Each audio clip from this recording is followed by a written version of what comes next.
Bisa kita mulai ya? Mungkin bisa dinyalakan kameranya. Ibu mohon maaf izin mematikan kamera dikarenakan kondisi kurang sehat. Yang lain?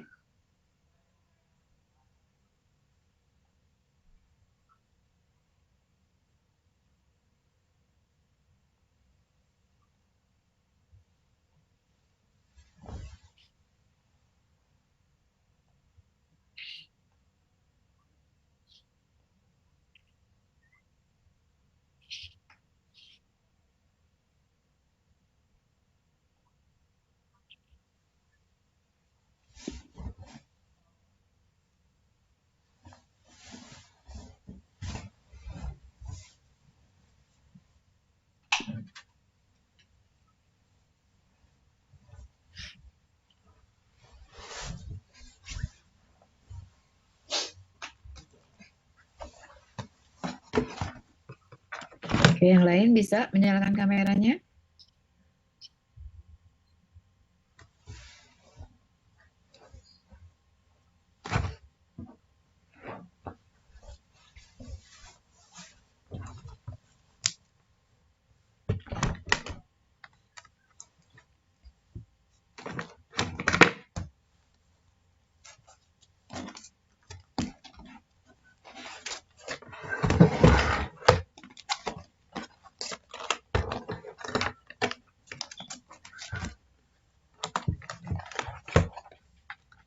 Oke, sudah tergabung 64 orang ya. Kita akan mulai saja. Bismillahirrahmanirrahim. Assalamualaikum warahmatullahi wabarakatuh. Waalaikumsalam warahmatullahi wabarakatuh. Baik, saya akan mulai, atau kita akan mulai perkuliahan pada sore hari ini dengan membaca doa ya. Berdoa, mulai.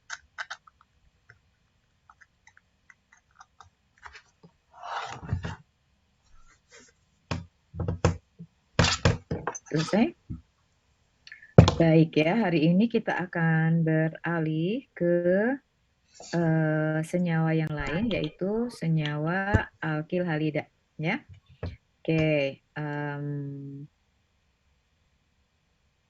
Saya akan share screen dulu.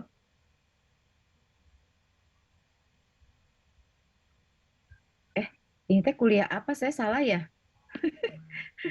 Maaf, maaf, maaf. Ini polisiklik. Saya mikirnya kimia organik 2. Salah ya? Sebentar, sebentar. Aduh, maaf, maaf. Bentar. Ini polifungsi kan ya? Sekarang hari ini apa agendanya? Polifungsi, Bu. Yang Diena ya? Sebentar, saya salah.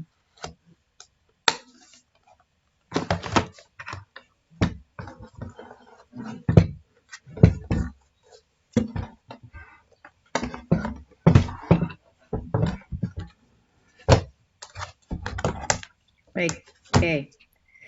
Aduh, lupa. Perasaan sekarang yang ini, yang kimia organik 2. Sudah kelihatan? Alkadiena ya? Terlihat, Bu. Oke. Betul kan ya? Yang ini apa namanya? Yang hari ini agendanya ini ya. Baik, jadi saya akan mulai untuk menjelaskan terkait dengan salah satu senyawa bifungsi atau senyawa yang mempunyai 2 gugus fungsi dalam satu senyawa. Ya, saya akan mulai dari aldiena atau apa namanya alkadiena atau diena ya. Jadi senyawa yang mempunyai 2 ikatan rangkap. Ini sudah terlihat apa yang saya tunjukkan? Sudah, Ibu. Sudah ya. Baik. Oke.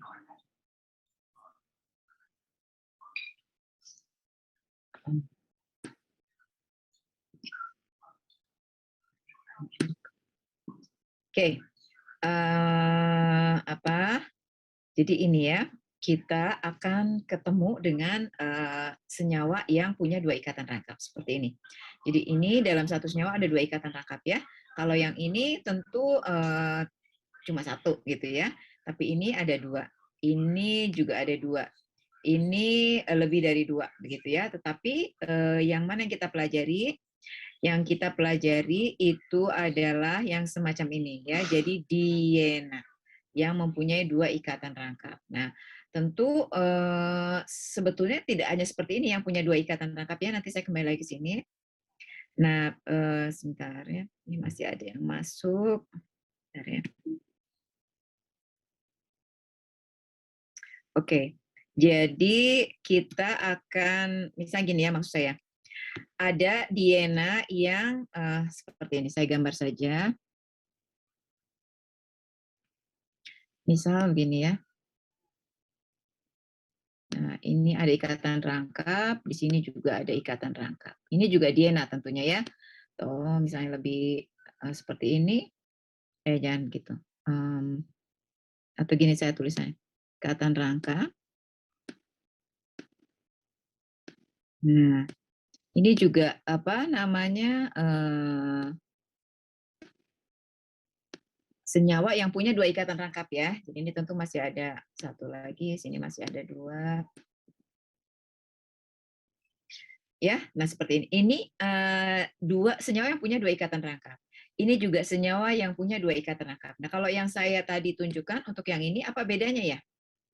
Yang ini dengan yang ini. Bedanya apa? Sama-sama punya 2 ikatan rangkap.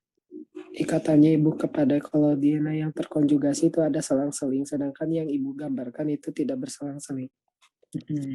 Oke, yang ini tidak berselang-seling, ini ada 2 juga, tetapi juga terhalang oleh apa namanya 2 ikatan tunggal gitu ya. Jadi tidak berselang-seling. Kalau yang ini berselang-seling. Oke, kenapa kalau berselang-seling? Kira-kira akan berbeda nggak ya sifatnya dengan yang ini, misalnya ya, atau ini? Ini kita sebut terkumulasi, ini terkonjugasi ya. Nah, yang selang-seling tadi, yang ini terisolasi gitu ya. Sebetulnya kalau lebih panjang lagi misalnya begini, nah misalnya gitu ya. Nah, ini ada ikatan rangkap, sini juga ada ikatan rangkap. Nah, ini kita sebut terisolasi. Ada apa dengan yang terkonjugasi yang membedakan dia dengan yang terisolasi maupun yang terkumulasi? Kira-kira ada yang tahu? Kalau yang izin menjawab, untuk yang terkonjugasi biasanya dia bisa beresonansi gitu. Kalau yang nggak terkonjugasi itu sulit. Ya, konjugasi atau resonansi, betul, sama. Kenapa yang ini bisa mengalami resonansi atau konjugasi, sedangkan yang ini, yang terisolasi maupun yang terkumulasi tidak?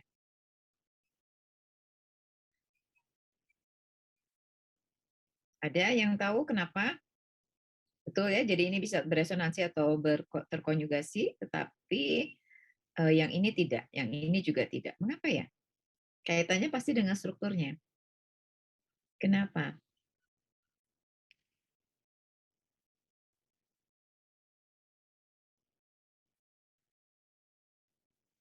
Ada yang tahu?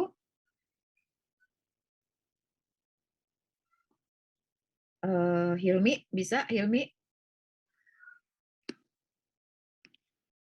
Hilmi, kenapa ya yang terkonjugasi bisa mengalami resonansi? Elektronnya bisa bergerak. Elektronnya bisa bergerak. Ya, kenapa dia bisa bergerak? Kalau yang lain elektronnya tidak bisa bergerak, itu bergeraknya apa ini maksudnya?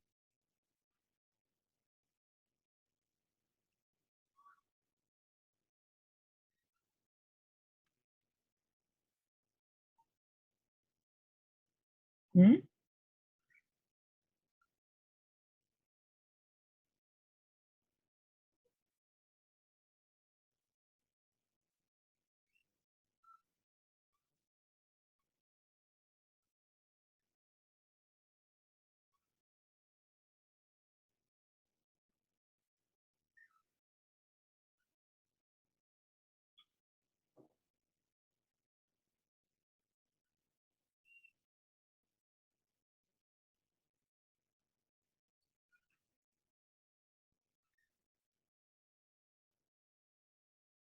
Kenapa? Ada yang tahu? Gimana coba? Kalau ini dia mengikat yang lainnya pakai orbital apa? Kemudian yang ini juga pakai apa? Sehingga ke gambar strukturnya. Gimana? Ada yang bisa? Kayaknya ini yang kemarin sudah kita bicarakan juga. Kalau C mengikat 3 atom yang lain, ini kan 3 ya. H, di sini H, sini C. Yang ini juga C mengikat 1 H, sini C, sini C. Dia pakai orbital apa? SP2 Ibu kalau misalnya. Tuh, kalau SP2 gimana coba kemarin? Ikatannya antara sisi dengan sisi, tidak dengan satu sumbu. Bukan, itu kan kalau pi-nya. Kalau yang ini ikatannya sisi dan sisi gitu. Ini dengan ini.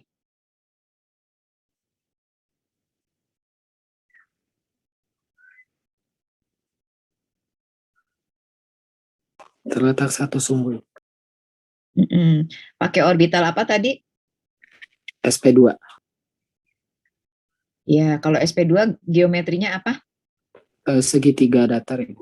Terus segitiga datar. Nah, kalau SP2 masih ada orbital P yang tidak ikut terhibridisasi? Betul, Ibu. Ada yang tidak ikut. Ya, di mana posisinya? Di Ibu, kalau dia misalnya di bidang datar, dia yang bagian yang atas bawahnya, jadi bukan di pas bagian datar. Oke ya, jadi kalau saya gambarkan, saya ini ada bidang datar. Sekali lagi ini kemarin sebetulnya sudah, saya pengennya Anda sudah bisa ini ngejelasin ya. Jadi ini SP2, kan SP2 tuh tadi segitiga planar ya, kira-kira begini. Itu kan, nah, ini ada pada satu bidang datar. Ini SP2 masing-masing berisi 1 elektron gitu kan. Nah, ada satu orbital P yang tidak ikut berhibridisasi. Posisinya tadi tegak lurus dengan SP2 ini. Jadi dia ada di sini. Nah, gitu ya. Jadi ini di bawah, ini di atas bidang. Gitu. Ini ada elektronnya nggak? Orbital P-nya? Kosong. Masa? C loh. C, 6C. Gimana 6C tuh? Konfigurasi elektronnya? 1s2, 2s2, 2p2. Nah, jadi gimana kalau dia membentuk, ini kemarin udah dijelasin kan? Sudah, Ibu. Gimana? Berarti orbital P-nya ada nggak? Ada, Ibu. SP2 isinya, ini kan ada 3 orbitalnya. Di sini ada 1, kan ada 4 nih elektron di 2s dengan 2p. Satu lagi ada orbital P, isinya berapa? 2, Ibu. Orbital P? 1, Ibu. 1 dong, kan yang 1 udah dipakai di sini ya. Ini kan 2S dengan 2P yang berhibridisasi ini sp2, ini orbital P, gitu kan? P yang tidak terhibridisasi. Jadi sini masih ada 1, kan gitu. Sini ada 1. Nanti dia overlap dengan yang di sini ada sp2 lagi dari C yang sebelahnya. Misalnya gini. Itu kan, sini ada orbital P lagi. Sini juga ada elektron. Ini nanti overlap lagi dengan P yang sp2 yang satunya lagi. Ada lagi gitu kan. Terus dengan sini lagi misalnya. Nah, gitu. Sini masing-masing berisi 1 elektron. Nah, kalau kayak gini memungkinkan kan terjadi resonansi atau konjugasi?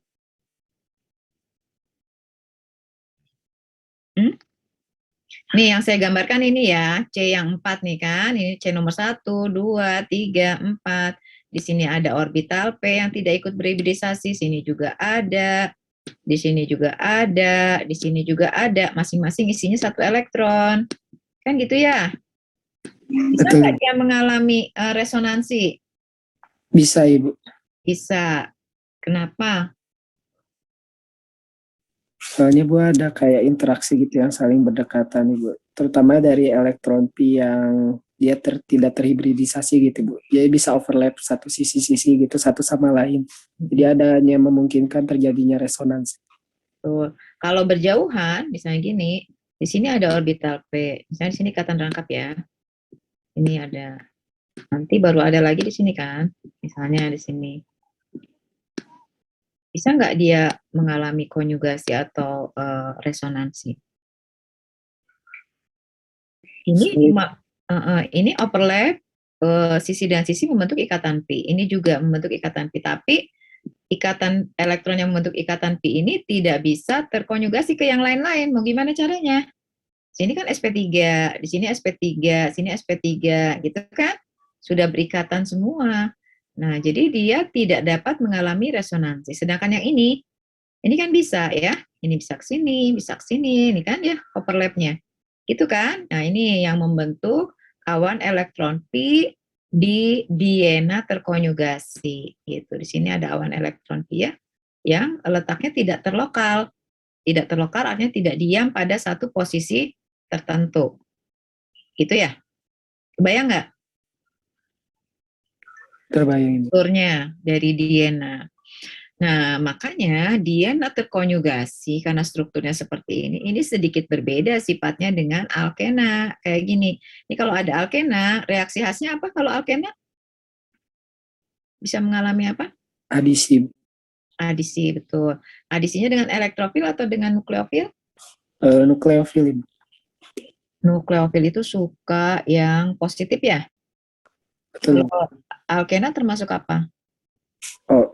Oh iya. Elektrofil. Cenderung elektrofil sih.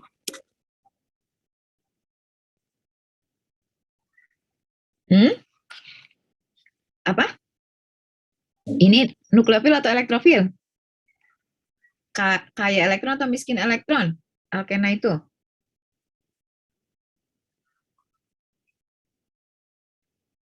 Kaya atau miskin? Kaya elektron. Kenapa sih? Oh, yang lain pada kemana ini teh? Pada ikut kuliah nggak yang lain?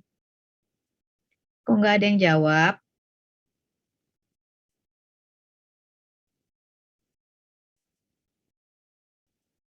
Arina, ini kaya elektron atau miskin elektron? Alkena. Yang itunya Bu, Ya ini saya tunjuk. itu kayak elektron Bu. Kaya elektron. Kenapa diam aja? Ditanya saya.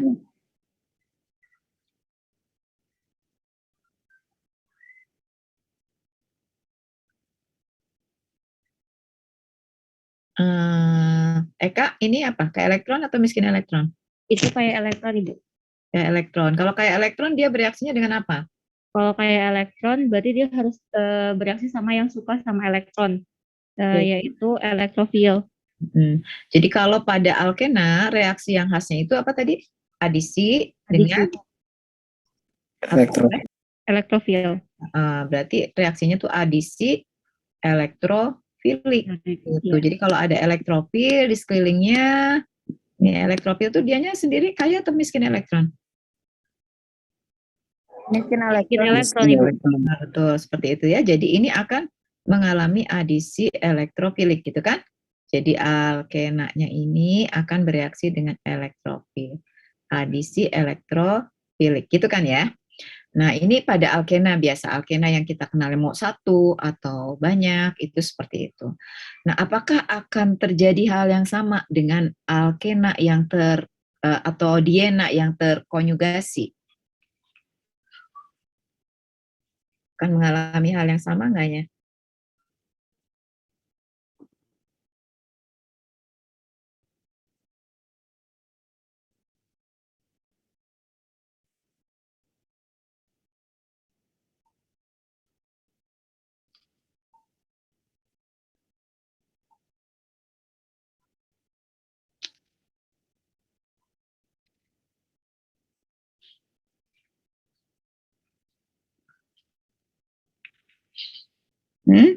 Pasti ada samanya, tapi nanti kita lihat ada perbedaannya sedikit ya dari alkena biasa gitu ya. Karena dia mengalami konjugasi, jadi ikatan P-nya itu kan tidak diam pada satu posisi tertentu ya, tetapi dia bisa bergerak elektronnya itu di sepanjang CC ini. Jadi ya ada beda sedikit nanti sifatnya ya. Oke, kita akan cek. Nah, yang akan kita pelajari nanti ini dienanya itu diena yang terkonjugasi saja, gitu ya, bukan diena yang lain. Saya sudah kirim PowerPoint saya belum ya ke Anda? Sudah kirim belum? Belum ya? Belum kirim ya? Yang sudah dikirim apa? Baru. Oh, oke. Baik, bentar. Oke ya, jadi ada perbedaan sifat sedikit terhadap ini. Seperti itu ya. Jadi, nah karena dia terkonjugasi seperti yang tadi saya ceritakan, itu beda sedikit. Nah ya, ini nggak usah deh terlalu ini.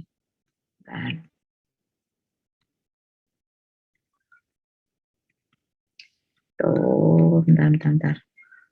Nah ini deh.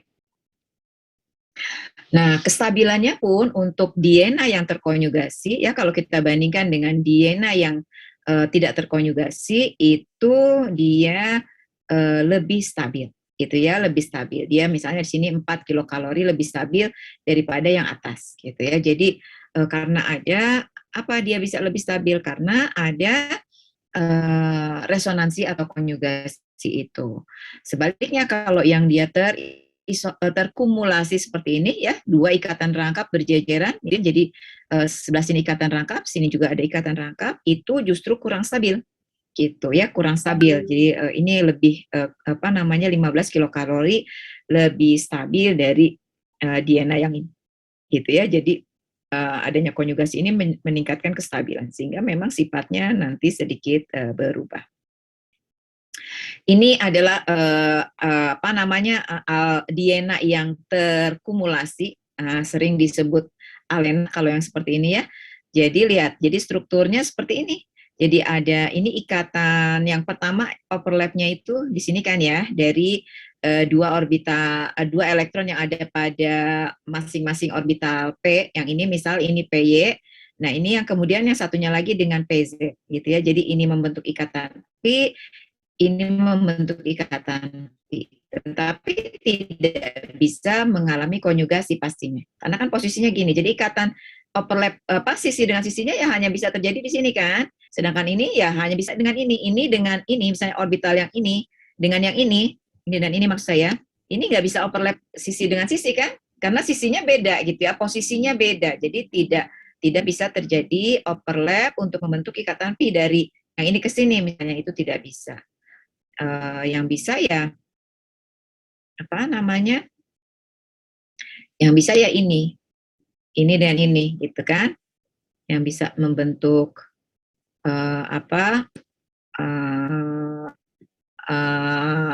overlap secara sisi dengan sisi yang itu. Yang ini juga ini dan ini gitu kan overlapnya. Gitu ya. Jadi ini alena yang mempunyai dua ikatan rangkap tapi posisinya terkumulasi ya, terkumpul pada C yang ini. Gitu ya. Nah, ini diena semacam ini ya, diena yang terkumulasi atau yang kita sebut alena ini, kalau misalnya di sini mengikat dua gugus yang berbeda, ini sini mengikat gugus yang berbeda lagi, ini tuh isomer, isomernya enantiomer atau bayangan cermin satu sama lain. Kalau ininya dan ininya sama ya, kalau di sininya CH3 di sini CH2 CH3 ya tentu tidak ya, apa namanya, bisa beda gitu, bisa beda. Nah, kalau CH3 CH3 atau kalau sama-sama ya ini dan ini harus sama gitu ya. Kalau ininya berbeda ya beda gitu ya, tidak akan menjadi enantiomer. Tapi kalau sama seperti ini adalah enantiomer atau bayangan cermin satu sama lain. Karena ini tidak saling berimpit ya, tidak saling berimpit. Ini bisa Anda bayangkan kalau di sini satunya ini yang sini apa kira-kira sebidang gitu ya, bidang misal kalau saya punya kertas itu di bidang kertas yang horizontal begitu, sedangkan yang ini itu pada bidang yang vertikalnya. Kebayang nggak? Ini vertikal posisinya CH3 dengan H di sini, sedangkan ini posisinya itu horizontal. Karena kan tadi berdasarkan ikatan ini kan. Nah, ini kan H ini di sini H ya. Kalau ini kita ganti di sini CH3 berarti dia vertikal gitu kan. Sedangkan ini kira-kira horizontal bidang. Gitu. Ya, makanya dia tidak akan berimpit. Jadi dia justru senyawa kiral kayak gini tuh. Kiral yang bukan karena C ini mengikat 4 gugus yang berbeda.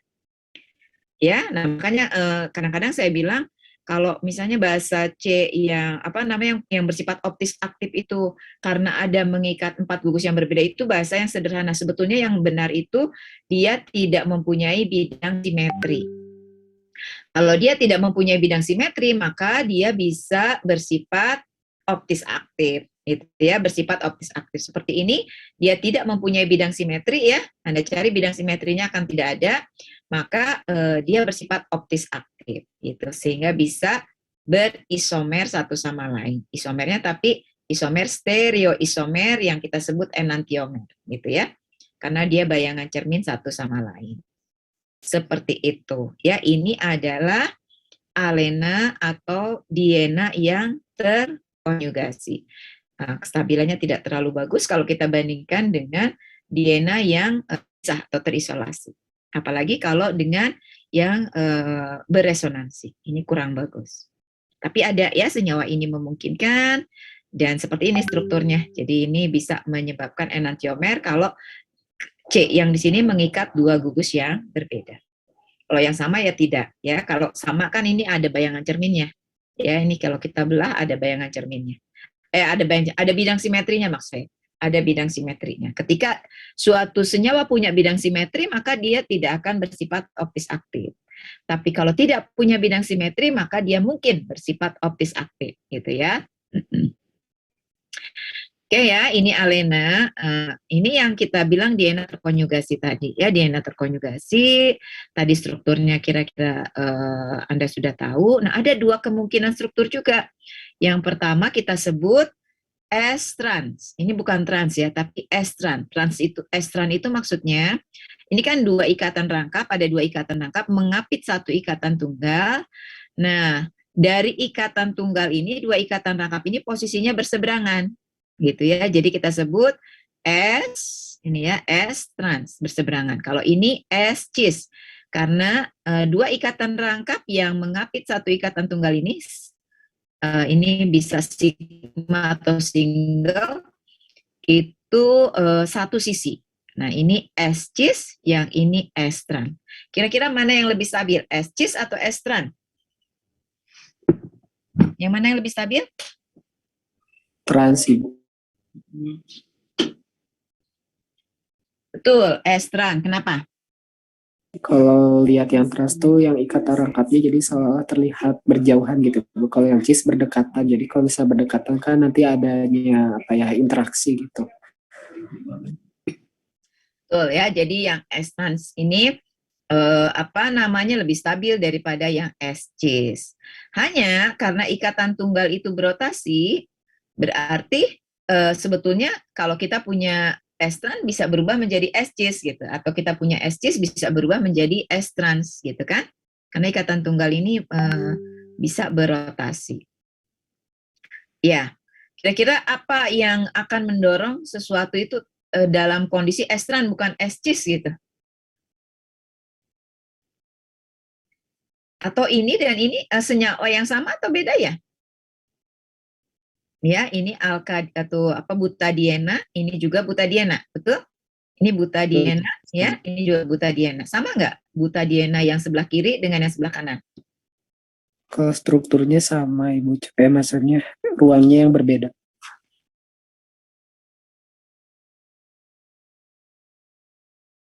Jadi senyawa yang sama atau senyawa yang berbeda?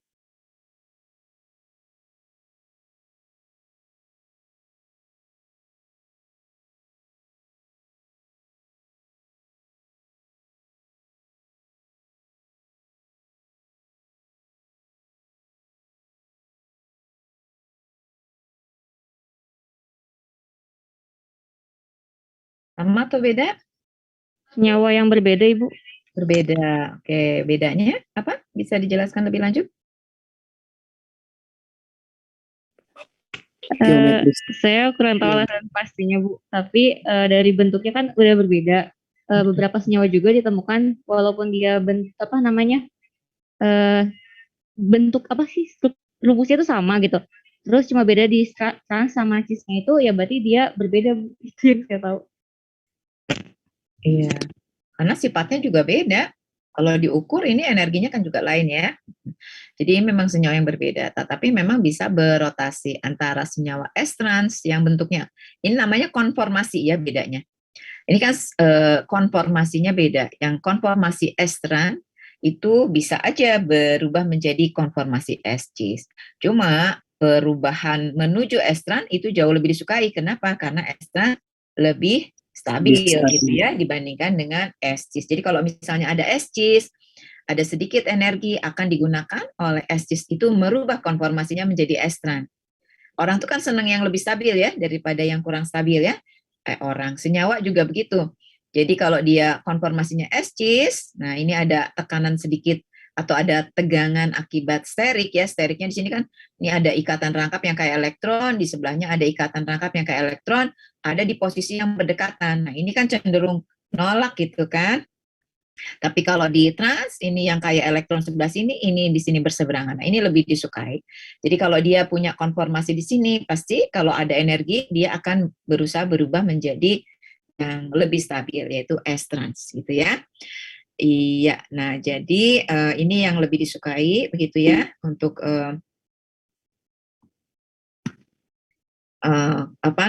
untuk konformasi tadi ya.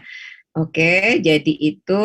Nah, sekarang kalau jadi udah kebayang struktur dari DNA yang terkonjugasi tadi ya sudah dijelaskan sini ada ikatan pi yang tadi ini ada awan elektron pi sepanjang ini. Nah, kalau DNA yang terkonjugasi ini dilakukan reaksi adisi elektrofilik, apa yang terjadi gitu? Kan pasti mengadisi. Apakah mengadisinya di sini masuk Y, kemudian di sini masuk Z gitu ya? Atau seperti apa? Nah, ternyata kalau menurut Anda gimana? Apakah terjadi adisi di posisi 1, 2 seperti ini? Atau bagaimana reaksi adisinya? Ada yang bisa memprediksi? Bisa Ibu. Gimana? Kalau kan itu yang 1, 2 tuh berarti yang posisi adanya resonansi juga sih. Cuman kalau misalnya nanti yang adisi langsung yang 1,2 itu kan yang Y itu berarti muatannya positif, sedangkan yang Z itu kan negatif gitu. Nah, nanti yang Y yang masuk ke bagian yang paling ujung itu muatannya negatif gitu. Karena adanya jadi elektronnya tuh berpindah ke yang ujung gitu. Dan nanti yang di tengahnya, yang keduanya itu cenderung bermuatan. Salah Ibu, maksudnya kalau yang itunya cenderung di yang bagian posisi kedua, rantai karbon kedua itu negatif.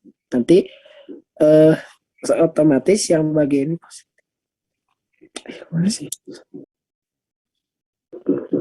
Terus digambarkan Ibu.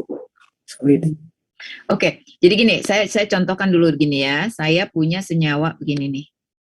alkenanya cuma satu aja, atau ikatan rangkapnya cuma satu saja. Kalau misalnya direaksikan dengan HBr, yang bagian elektrofiliknya apa ya? H atau Br min? H plus atau Br min? Eh, H-nya Bu, H plusnya itu elektron. Betul. H plusnya. Nah, kalau bisa nggak mengalami reaksi dengan alkena? Sini H plusnya bisa ya. Jadi nanti H plusnya akan terikat di salah satu C. Yang mana?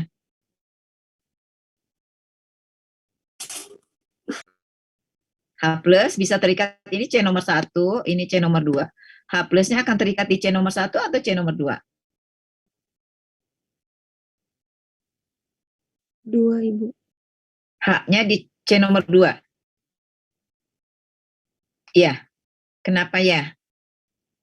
Ini udah ya, organik 1 ya? Tapi Bu, itu kan gus CH3. Kalau CH3 kan cenderung ada pendorong elektron juga. Kalau pendorong elektronnya nanti karena H CH3 itu plusnya, ada pendorong. ini kalau ada H plus ya, H plusnya dari HBr misalnya, itu kemana? Masuknya ke C nomor 1 atau C nomor 2? C nomor 1 Ibu. C nomor 1. Oke, ada lagi yang lain? Ke mana gitu? Ke C yang mana pendapatnya? Dea, kemana Dea? Nomor 1, Ibu. Hmm?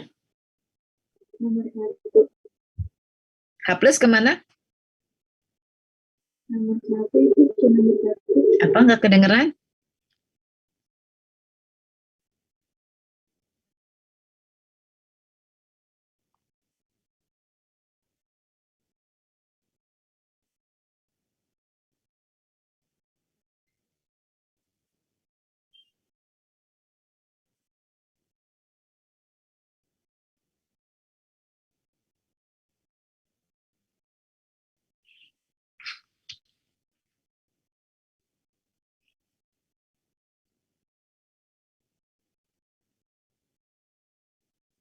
Ke mana coba? Kalau H plus terikat ke salah satu C, C yang satunya akan jadi apa? Bermuatan negatif Ibu, sesuai aturan Markov-Nikov. Bermuatan negatif atau positif? Coba lihat gini nih. Ini ada elektron ya yang semula membentuk ikatan pi diberikan ke H yang bermuatan positif. Maka elektron itu akan digunakan untuk mengikat H, ya enggak? Ya. H-nya akan terikat di mana? Di 1, Bu. Di salah Posisi satu C satu. ya. Oke, di salah satu C. Saya misalkan di C nomor 1. Maka kan jadinya gini kan, 1 sebelah sini. Di sini terikat H ya, sebetulnya ada H yang lain, cuma saya gambarkan salah satu. Nah, kalau tadinya ikatan rangkap, sekarang elektronnya digunakan untuk mengikat H+, H-nya masih positif atau berubah? Berubah. Positif. Masih tetap positif? Ya Ibu. Yang C nomor 2-nya itu bermuatan positif. Kalau yang H-nya sudah netral, karena kan sudah berikatan. Lihat, ini elektron diberikan ke H yang H positif itu berarti dia apa sih artinya? Kekurangan elektron. Kekurangan elektron berapa? 1. Satu, betul. Nah, sekarang elektron yang semula membentuk ikatan pi, ya tahu tadi ikatan pi-nya kan overlap elektron di orbital P tadi kan, diberikan ke H+. Maka kalau diberikan ke H+, berarti terbentuk ikatan dari C ini misalnya ke H. H-nya tetap positif atau tidak?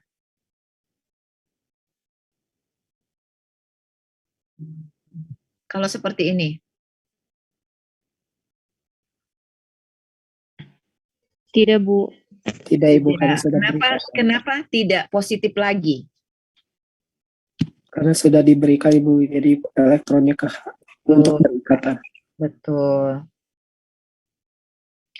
Apa namanya? Ada elektron yang diberikan ke H. H-nya tadinya kurang elektron, dikasih elektron sama C kan? Jadi terbentuk ikatan di mana elektron yang membentuk ikatan itu sebetulnya semua dari C. Jadi H-nya diberi elektron. Jadi H-nya sudah tidak bermuatan positif lagi. Yang C ini gimana jadinya? C nomor 2. Karena tadi diberikan ke H, jadi dia bermuatan positif, bukan kekurangan elektron. Oh, ini akan jadi bermuatan positif. C di sini mengikat berapa H ya?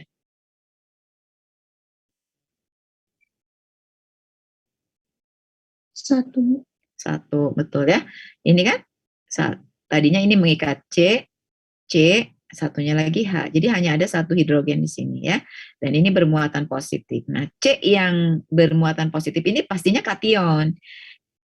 C atau karbon yang bermuatan positif kita sebut apa? Karbokation. Karbokation. Nah, ini jadi karbokation gitu ya. Nah, baru nanti misalnya tadi H dengan Br, kan yang Br minus kan pasangannya H plus tadi sudah terikat. Nah, di sekelilingnya tentu ada Br minus. Nah, Br minus kemudian akan berikatan dengan H plus, gitu kan ya? Gitu enggak? Jadi H-nya terikat mengadisi C yang ini, Br-nya mengadisi C yang ini, yang nomor 2. Betul enggak kayak gitu? Betul, Bu. Nah, ini kan di lingkungannya ada Br minus kan? Br minus dapat dari mana ya? Tadi pasangannya H plus. Nah, apa yang terjadi? Br minus di sekelilingnya ada C yang bermuatan positif, maka Br minus ini akan, nih lihat elektronnya dari Br ke C. Berarti terbentuk ikatan dari Br ke kemana? Ke C nomor 2. Ini H ya tadi ya. Ini H-nya yang lain nggak saya gambarkan. Ini yang apa yang tadi aja proses. Nah, ini ke sini. Ini nomor 2-nya. Ini Br. Gitu. Masih negatif Br-nya? Ini C nomor 1. Tidak. Kenapa? Karena sudah diberikan kepada H. Ke H? Ke C. Ke C, Bu. Ke C. C-nya masih positif? Tidak. Tidak ya. Tidak positif lagi karena sudah diberikan elektron dari Br. Br-nya tidak negatif karena kelebihan elektronnya sudah diberikan untuk membentuk ikatan ke C. Gitu kan? Ini yang kita sebut adisi. Kan? Jadi tadinya begini, ketambahan H dengan Br. Adisinya apa? Karena dipicu oleh suatu elektrofil, kita sebut adisi elektrofilik. Itu ya. Masih ingat nggak? Yang saya ceritakan ini sudah pernah disampaikan harusnya sebelumnya. Mas, ingat nggak nih? Atau sudah paham belum? Adisi elektrofilik. Ada pertanyaan nggak ini terkait adisi elektrofilik ini?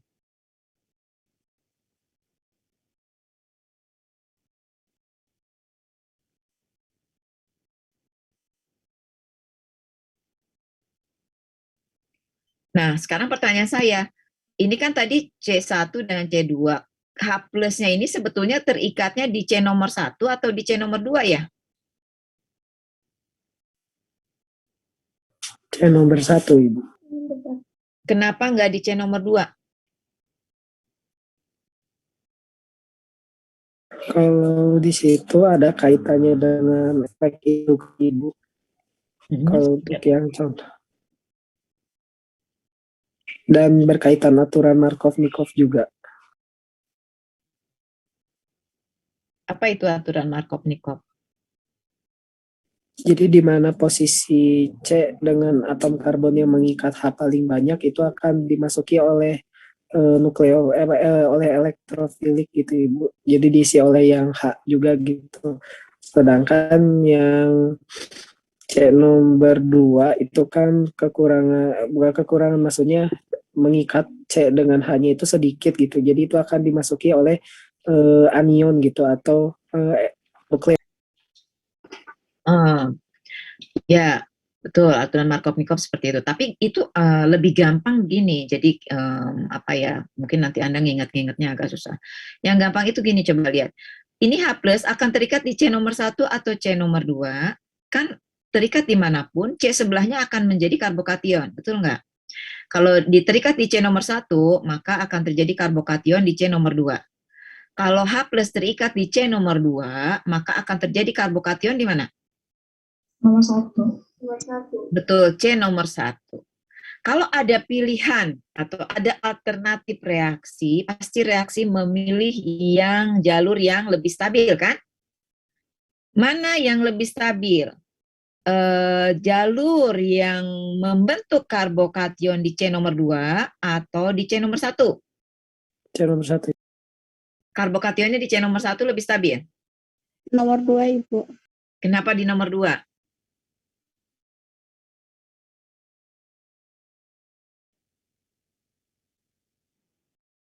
Karbokation kestabilannya beda-beda nggak sih? Mana yang lebih stabil, karbokation tersier, sekunder, atau primer?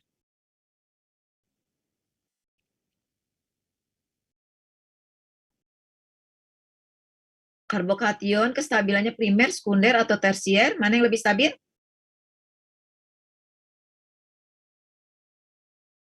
Why? Ibu lebih stabil di sekunder. Primer, sekunder, tersier, mana yang paling stabil?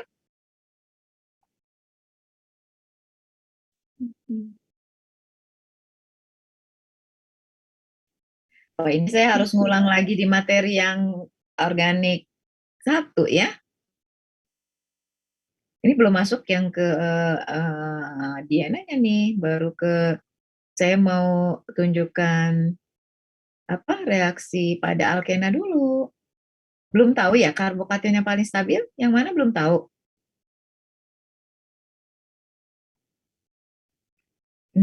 Yang tersier. Tersier. Ragu atau yakin itu jawabannya? Ibu karbokation tersier lebih stabil. Dari yang sekunder, kalau sekunder dengan primer? Lebih stabilan yang sekunder, Bu.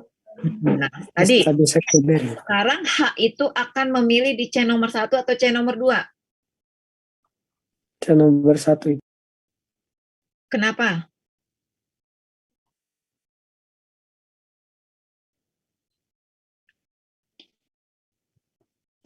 Karena kalau hanya masuk ke nomor 1, karbokationnya akan terbentuk di C nomor 2 dan terbentuk karbokation sekunder.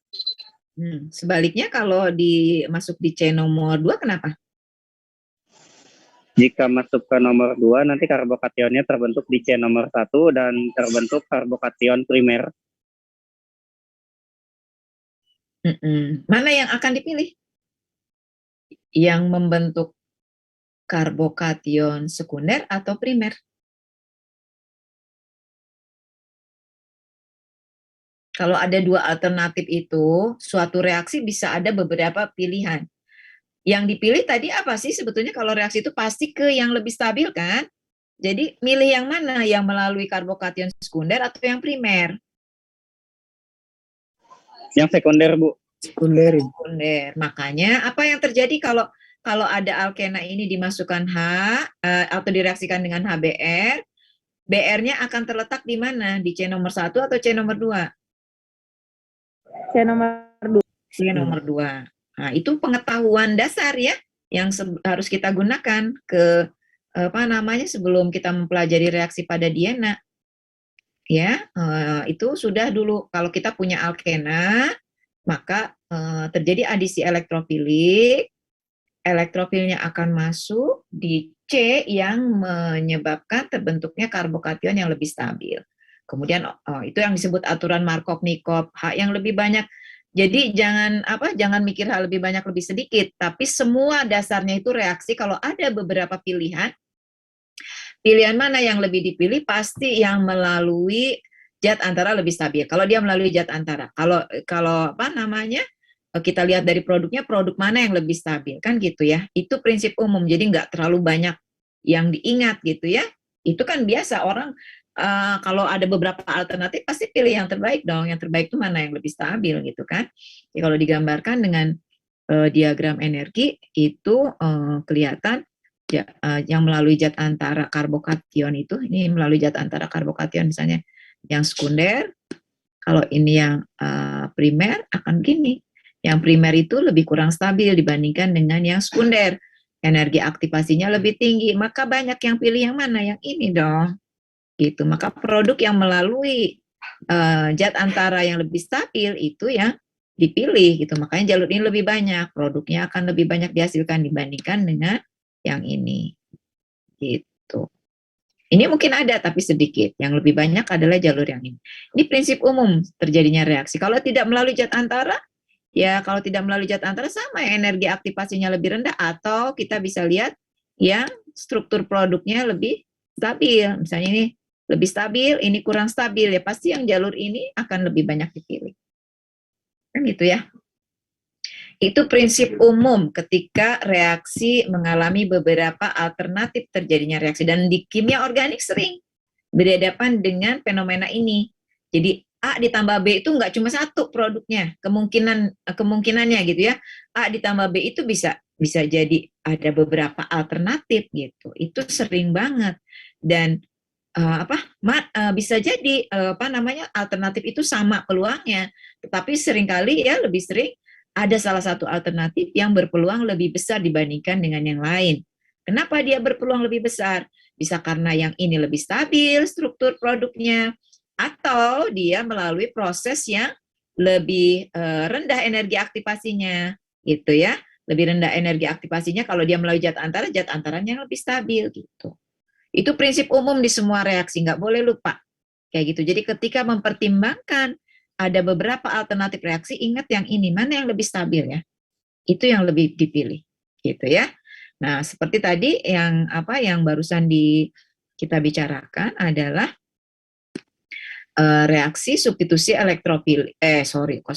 adisi elektrofilik terhadap alkennya. Ketika dia ada dua kemungkinan produk yang terbentuk tadi ya, apakah BR-nya di C nomor 2 atau di C nomor 1 gitu BR-nya. Nah, kita udah bisa pastikan, oh pasti di BR nomor 2, kenapa? Karena kalau produknya di BR 2 itu melalui zat antara yang lebih stabil, yaitu yang sekunder dibandingkan dengan kalau yang tadi produk satunya itu melalui zat antara yang kurang stabil, yaitu karbokation primer. Gitu. Ya. Udah pernah dapat pengetahuan ini atau lupa atau gimana nih yang ini? Ini sebetulnya kan sudah. Gimana? Sudah pernah Ibu, cuma memang agak sedikit lupa-lupa ingat. Karena kalau itu belum bisa, susah lanjut ke depannya lagi ya. Gimana nih mau lanjut ke berikutnya kalau yang ini belum tahu. Oke, sekarang saya harapkan sudah tahu bahwa adisi elektrofilik seperti itu. Sekarang kalau kita punya DNA terkonjugasi seperti ini, ditambah dengan HBr, menurut Anda produknya gimana? Akan teradisi oleh HBr. Nah, BR-nya akan di posisi mana? Tadi kan yang dijelaskan kalau alkenanya itu hanya satu ikatan rangkapnya kan? Nah, misalnya tadi kan gini, misalnya cuma di sini aja. Maka BR masuk di C nomor 2 kan gitu ya jawabannya. Nah, sekarang kalau seperti ini, ada dua ikatan rangkap. Diadisi dengan senyawa yang sama, HBr. Akan masuk kemana H-nya? Atau BR akan masuk kemana? Di C nomor berapa?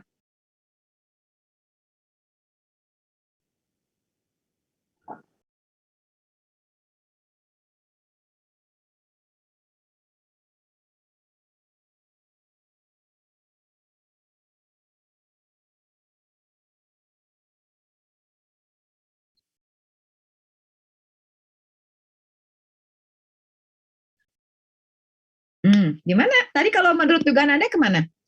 H-nya masuk di C nomor 1, BR-nya di C nomor 2 kah? Atau gimana? Di nomor 1 ya. BR-nya di? Di nomor 1 Ibu, C paling kiri. BR-nya? Oh, BR-nya nomor 2. Jadi produknya yang ini? Betul. Oke, kalau produk yang ini sama dengan dugaan kita kalau dia alkenanya itu tidak terkonjugasi ya, jadi cuma ada satu. Oh di sini, ini tentu masih ada ikatan rangkap, tidak mengalami adisi. Yang mengalami adisi yang ini saja, misalnya begitu. Nah ini sudah bisa kita prediksi. Tetapi yang kenyataannya apa kalau kita melakukan adisi dengan HBr? Oke, produk ini ada. Tapi dihasilkan juga produk yang ini. Mana tadi? Produk yang ini. Nah, bagaimana produk ini bisa dihasilkan? Ada yang bisa jelas? Oh, yang ini kan kita sudah paham tadi kan? H-nya masuk di C nomor 1, terbentuk karbokation di C nomor 2, Br minusnya masuk di sini. Ya kan? Kalau ini? Adanya proses resonansi, Bu. Jadi ada kemungkinan nanti ada apa ya, senyawa antara gitu. Tuh ya, jadi ini apakah ini bisa terjadi kalau DNA-nya itu terisolasi?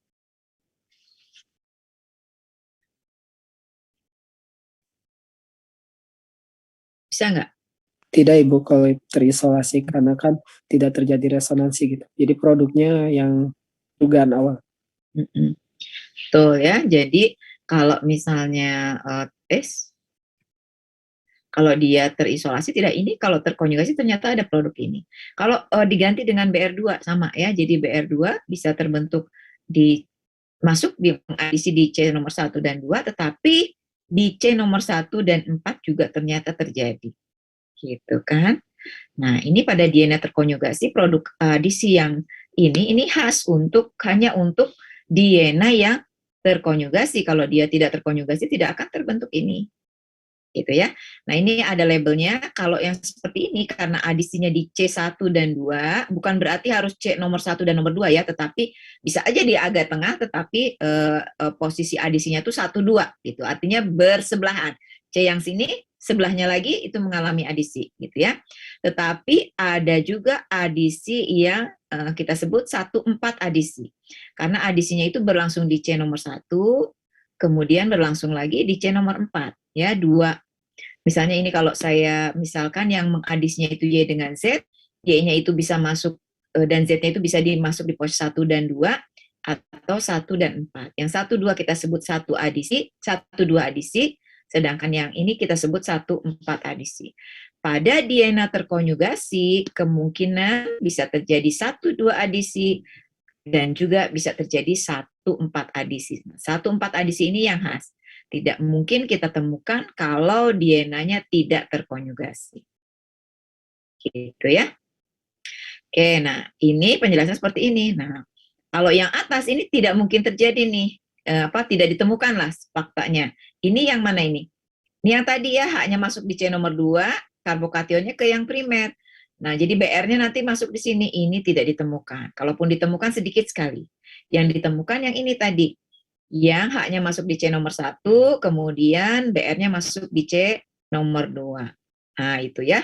Jadi nanti kalau ada BR min masuk, dia akan menjadi yang ini. Tetapi karena ini bisa mengalami resonansi, kok bisa mengalami resonansi? Ya iya.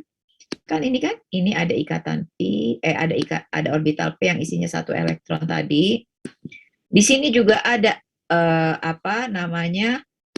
orbital P-nya tetap ada. Cuma di sini udah ini ya, udah tetrahedral kalau ini. Cuma di sini kosong. Jadi ini bisa nanti bisa elektronnya diberikan ke sini. Jadi terbentuk ikatannya di sini, ini yang kosong. Jadi gerak-gerak ini ya. Kalau ini kan ini 2 isi, ini yang kosong, atau ini nanti yang ada ikatannya, ini yang kosong. Ini memungkinkan karena mereka terletak pada satu bidang datar sehingga bisa mengalami resonansi ini. Nah, kalau ini yang terjadi di sini ada elektron, di sini yang kosong, jadinya ini kan. Nah, ini ikatan rangkapnya di sini, ini yang positif. Nah, ketika ini yang positif, ada BR minus, nah BR minus masuknya ke sini, ke C nomor 4. Terjadilah 1 4 adisi. Kalau ini 1 2 adisi gitu.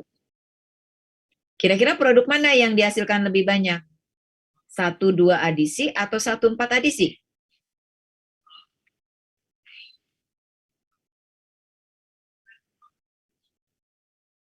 Gimana? Produk mana yang lebih banyak?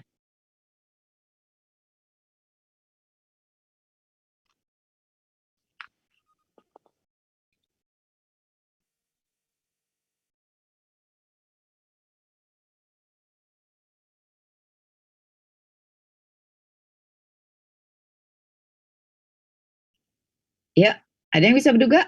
Produk mana yang akan dihasilkan lebih banyak atau sama banyaknya?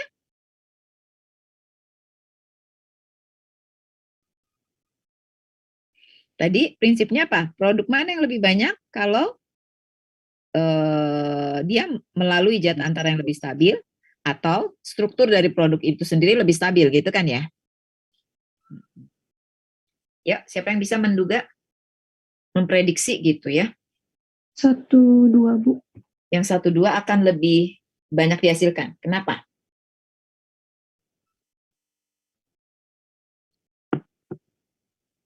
Karena terstabilkan oleh resonansi. Kalau yang 1, 4 tidak. Saya hapus lagi ya, supaya nggak bingung. Yang 1, 4 tidak terstabilkan oleh resonansi.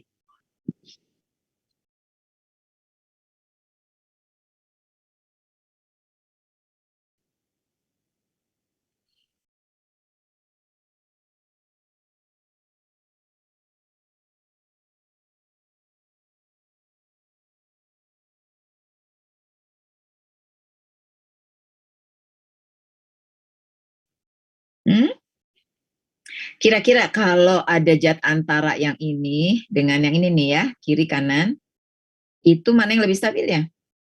Yang 1, 2, Ibu.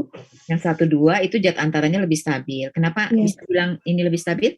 Karena karbokationnya itu karbokation sekunder. Kalau yang 1, 4 karbokationnya primer. Jadi kan yang sekunder lebih stabil dibanding yang primer.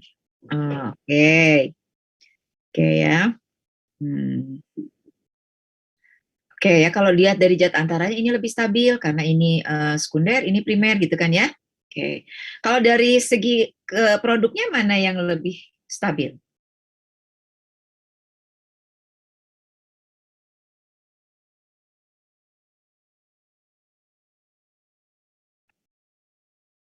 Ini lebih stabil, apa namanya, 3 bromo 1 butena ya, atau 1 bromo 2 butena yang lebih stabil.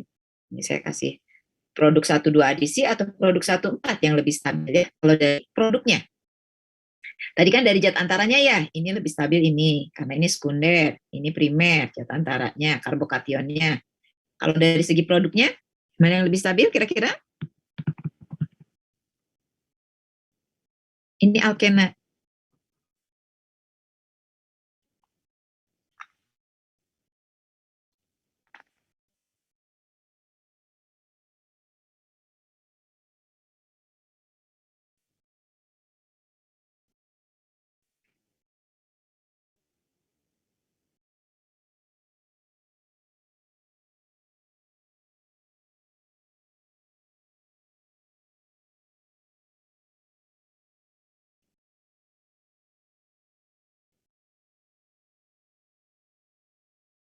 Ada yang bisa?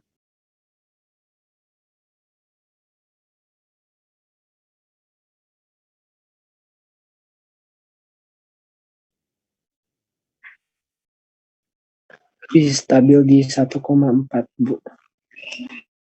Kenapa? Kalau dari sisi struktur juga ini kayak lebih. Ini sih Bu, terutama dari masalah ikatan rangkapnya juga. Terus kalau Gimana? misal Ikatan rangkapnya gimana? Ya. Nah, cuman tadi juga baca sih Bu, kalau dari sisi reaksi juga gitu, kalau yang BR 1,4 tuh kayak lebih apa ya, secara termodinamikanya energinya lebih rendah gitu. Terus juga kalau yang nomor yang 1,4 tuh agak cenderung berjauhan juga gitu. Itu ya. Yang lain gimana? Itu sudah deket. Jadi dari segi struktur yang lebih dari segi produk yang lebih stabil yang 1,4, produk 1,4 adisi. Oke ya. Pernah nggak dengar kalau alkena yang lebih stabil itu, ini alkena kan? Ini alkena ya. Alkena yang lebih stabil itu alkena yang lebih tersubstitusi. Pernah dengar? Pernah dengar. Jadi kalau saya punya alkena begini, ini saya hilangkan BR-nya. Dengan sama-sama alkena ya. Mana yang lebih stabil? 1 atau 2?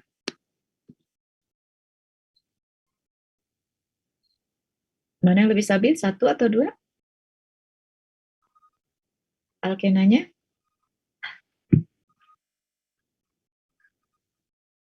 Ya? 2. Yang 2 lebih stabil. Kenapa yang 2 lebih stabil?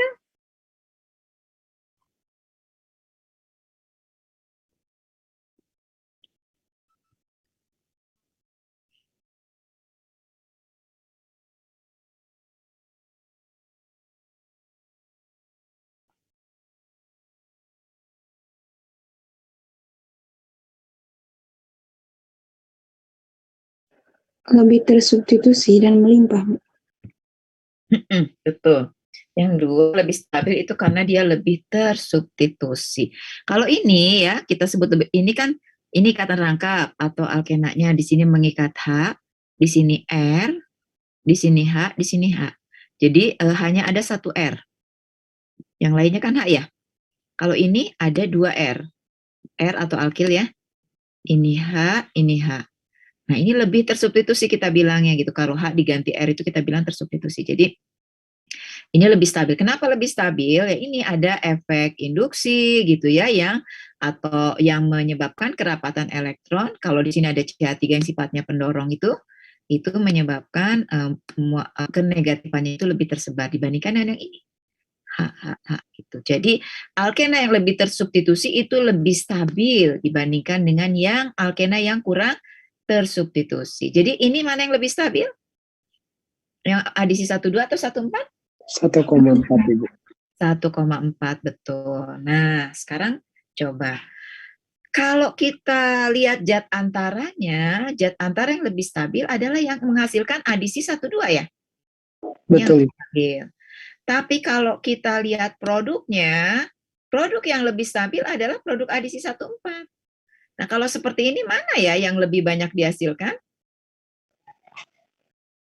Tergantung dari reaksinya juga Bu, dalam suhu berapa gitu. Kalau suhunya lebih tinggi kemungkinan 1,4 yang lebih dihasilkan.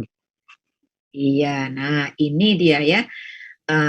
Ada dalam fenomena senyawa organik itu atau fenomena organik itu ada kadang-kadang ditemukan fenomena seperti ini.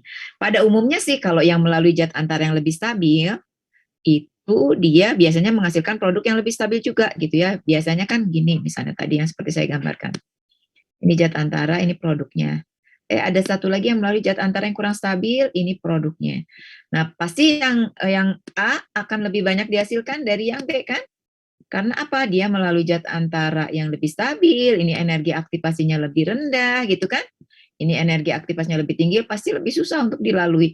Jadi jalur yang ini lebih banyak dipilih sehingga A akan dihasilkan lebih banyak, gitu kan? Biasanya begitu. Tetapi ini beda. Kalau kita lihat dari zat antaranya ya, anggap saya gambarkan gini. Ini zat antaranya yang lebih stabil yang ini ya. Ini yang produk adisi 1,2. Produksi adisi 1,4 melalui zat antara yang kurang stabil. Di sini nih saya kurang stabilnya misalnya. Nah, berarti gini. Tapi kalau lihat kestabilan produknya dia lebih stabil. Anggap begini ya, ini saya gambarkan agak ekstrim. Ini produk 1,4, adisi 1,4. Ya. Jadi kalau kita melakukan reaksi lebih pilih yang mana? Yang energi aktivasinya lebih rendah atau yang produknya lebih stabil? Karena ternyata menghasilkan produk utama yang berbeda ya. Kalau kita pilih yang energi aktivasinya lebih rendah, maka produk yang banyak diperoleh kan produk adisi 1,2. Tapi kalau yang ini energi aktivasinya lebih tinggi, tapi dia produknya lebih stabil. Nah, ini yang kita sebut tergantung reaksinya dikendalikan oleh apa? Oleh faktor kinetik kah? Faktor kinetik itu kan di sini. Atau faktor termodinamik. Kalau faktor kinetik kan mana reaksi yang berlangsung lebih mudah, yang laju reaksinya lebih cepat atau energi aktivasinya lebih rendah prosesnya gitu ya. Sedangkan termodinamik kan kita lihat awal dengan akhir, tidak memperhatikan prosesnya, awal dan akhirnya gimana. Nah, ini yang paling stabilnya yang mana? Itu adalah faktor termodinamik. Dia tidak peduli prosesnya. Ketika suatu reaksi dikendalikan oleh faktor kinetik, maka yang banyak dihasilkan, kalau untuk kasus ini ya, adisi 1,2, produk adisi 1,2. Karena ini melalui zat antara yang lebih stabil, energi aktivasinya juga lebih rendah, gitu. Ini pasti banyak dipilih. Tapi kalau reaksi itu dikendalikan oleh faktor termodinamik, maka produk adisi 1,4 yang lebih banyak dihasilkan. Gitu ya. Jadi ada kendali kinetik dan kendali termodinamik yang mempengaruhi produk mana yang dominan dalam suatu reaksi. Ya, khusus untuk ini loh ya. Tidak semua reaksi. Ya, ada beberapa sih, nggak cuma ini, tetapi tidak banyak itu reaksi yang seperti ini. Ini tadi kan, ini yang menghasilkan produk adisi 1,2, ini yang 1,4. Nah, mana nih? Wah, gambarnya nggak ada ya. Nah, jadi tadi ini yang kita sebut reaksi yang dikendalikan oleh faktor kinetik akan menghasilkan produk terbanyaknya 1,2, sedangkan yang dikendalikan oleh faktor termodinamik itu yang banyaknya adalah adisi yang menghasilkan adisi 1,4. Gitu. Oke ya, bisa dipahami? Bisa dipahami nih?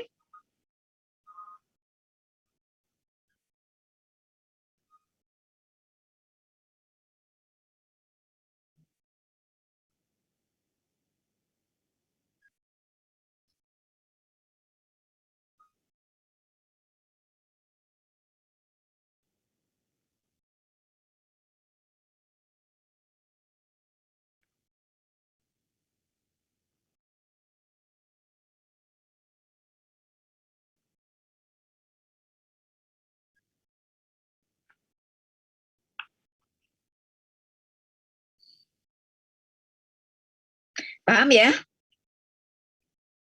Oke. Ya, Bu. Oke. Nah, sekarang kalau ini produknya apa? Coba.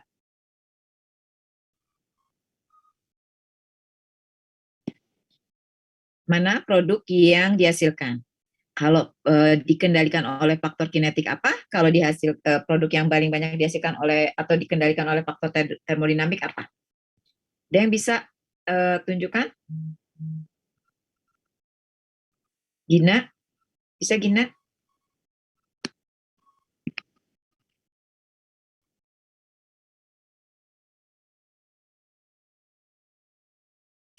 Halo Gina?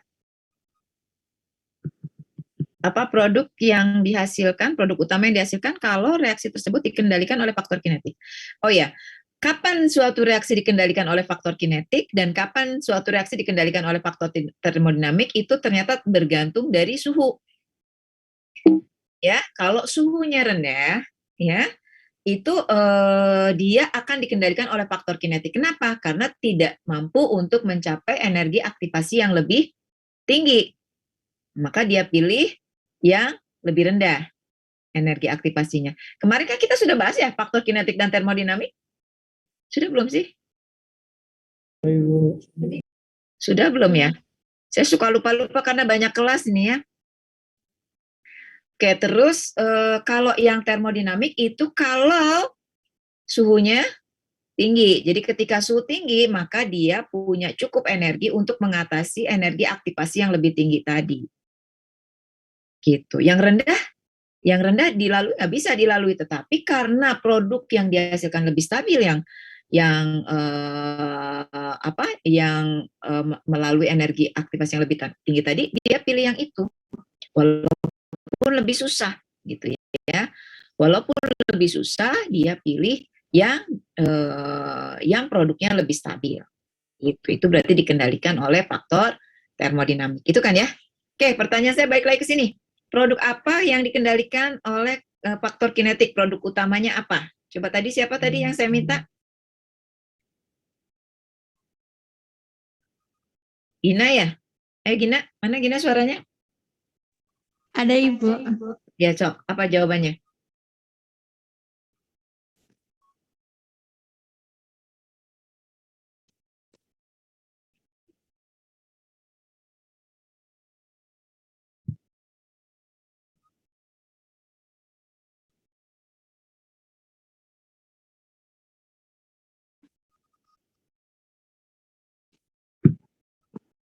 Hmm? Bingung Ibu Gina, sebentar Ibu.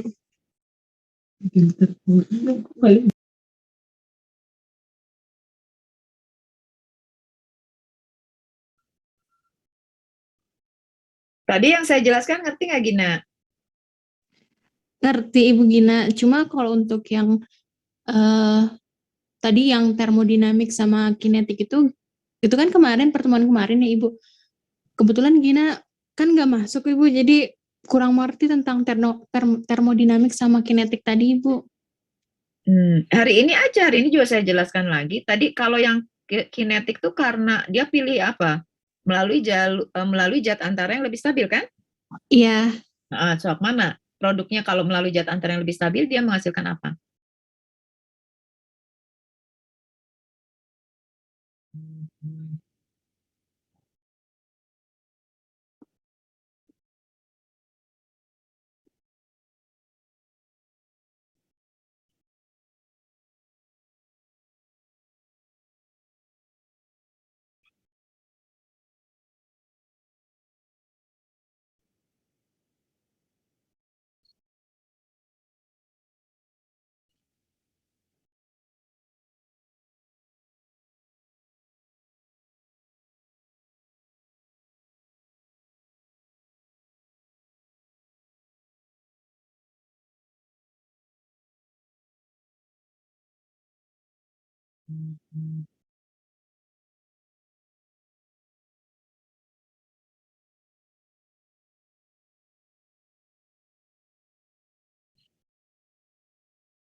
Ibu, Ya. untuk ya Gina coba menjawab ya Ibu.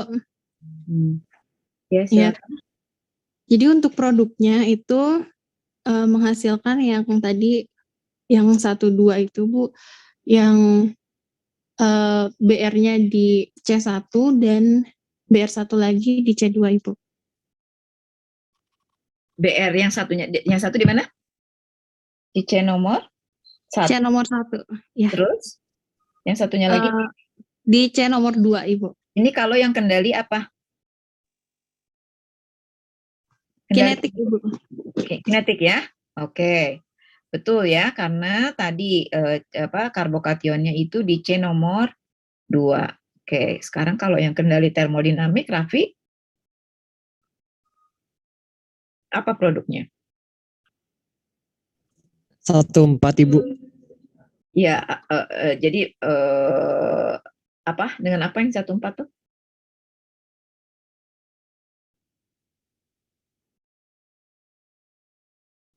BR Ibu. BR. Berikatan sama C di 1 sama C di 4. 4. Betul ya. Jadi yang termodinamik itu mana? Nah ini. Untuk yang kendali kinetik ya di 1,2 tadi sudah kayak gini, ini yang kendali termodinamik.